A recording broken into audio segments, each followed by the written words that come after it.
Donc maintenant, on va faire un petit retour sur les fonctions de base. Donc, on va revenir sur le matériel qu'on a vu la semaine dernière, mais c'est nécessaire pour pouvoir expliquer la suite avec les SVM.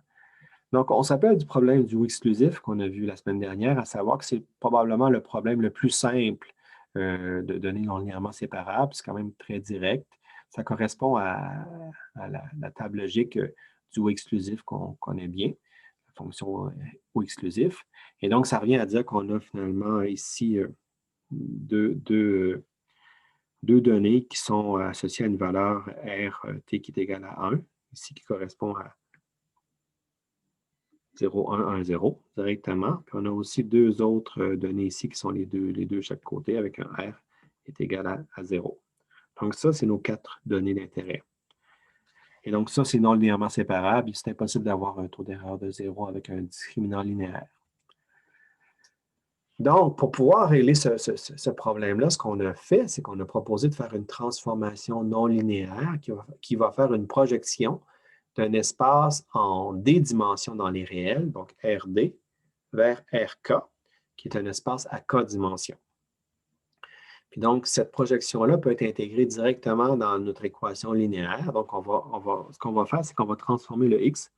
On va utiliser sa projection de D dimensions vers K dimensions. Et ensuite, dans l'espace à K dimensions, on va appliquer le discriminant linéaire. Donc, on voit que c'est très similaire, sinon, excepté qu'on fait la sommation, pas jusqu'à D, mais jusqu'à K ici, de WJ fois la fonction phi IJ de X plus le W0. Donc, ça nous donne la transformation, le discriminant linéaire appliqué dans l'espace induit par la transformation non linéaire. Puis, il y a plusieurs fonctions de base possibles. Là. Je vous en énumère quelques-unes, mais il y en a d'autres également. Ce n'est pas les seules. Donc, une façon de le voir directement, c'est de dire, bien, si en une dimension, par exemple, qui est vraiment un cas très simple, le cas de données non linéairement séparables correspondrait à ceci, à savoir qu'on a deux données bleues de chaque côté qui sont autour d'une donnée rouge. Bien, un modèle linéaire en une dimension, c'est un seuil. Donc, ce qu'on voit, c'est que c'est impossible de poser un seul seuil disant plus grand que c'est une classe, plus petit que c'est une autre classe, sans faire d'erreur. Peu importe le seuil qu'on va poser ici, il va faire une erreur au moins d'une donnée sur les trois. Donc, c'est non linéairement séparable. Mais si on fait une projection de une dimension vers deux dimensions, en utilisant comme projection le x pour la première dimension, mais le x au carré pour la deuxième dimension, on arrive à ce qu'on a à droite. Donc, on a vraiment à droite une projection 2D selon x et x carré ici. Et là, la droite ici qu'on avait en une dimension, ça correspond à la courbe ici, à l'espèce de parabole qu'on a ici. Puis il s'avère que si on fait un seuil directement avec une certaine valeur sur les x au carré, en disant qu'en bas d'une certaine valeur, ça va être égal à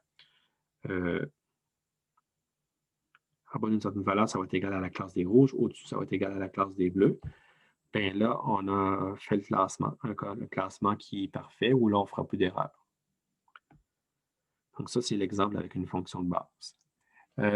Pour le ou exclusif, bien, on va prendre une autre base. On va prendre une projection où on va avoir vraiment une projection de 2D vers 3 dimensions, où on va récupérer finalement x1 et x2 comme étant les deux premières dimensions.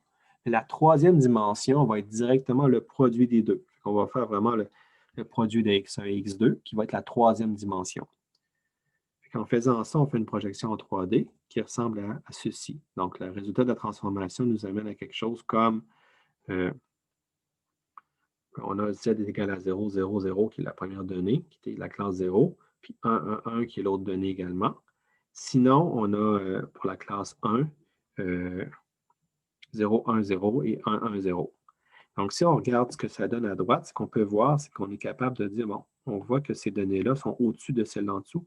Donc, on pourrait avoir un hyperplan séparateur, là, qui ferait en sorte que ça ici, ça serait au-dessus, et ça serait en dessous. Donc, les plus seraient au-dessus, les étoiles seraient en dessous, puis on aurait un classement parfait, avec aucune erreur sur nos données du ou exclusif, grâce à la projection grâce à la troisième dimension ajoutée. Les données sont donc linéairement séparables dans ce nouvel espace-là. Donc, on avait vu aussi qu'il y a plusieurs fonctions de base possibles, donc entre autres les fonctions de base radiales qu'on appelle RBF, qu'on appelle aussi fonctions gaussiennes, parce que ça ressemble beaucoup à à la même équation qu'à l'équation de la loi normale, à la différence qu'on n'a pas les facteurs de normalisation avant. Il y a un paquet de facteurs de normalisation avant ici, pas ici, avant ici, avant l'exponentielle, qui ont été retirés. On se concentre seulement sur une fonction exponentielle, moins donc la valeur de x moins le centre de notre fonction, tout ça avec une norme L2, donc la norme L2 au carré, c'est ça, divisé par 2 fois le SI au carré, qui est un peu l'équivalent de l'écart type au carré, donc la variance. Donc, ça a la même forme qu'une loi normale. Ça correspond à une fonction gaussienne, une belle cloche centrée sur le MI, avec une taille qui est paramétrée par le SI.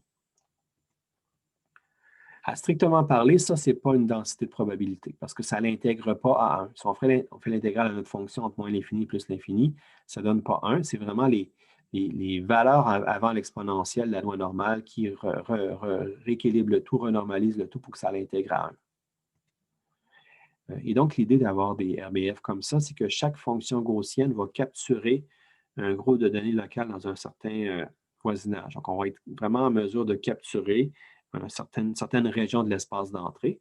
On va dire, mais cette région-là correspond donc à une dimension dans l'espace projeté.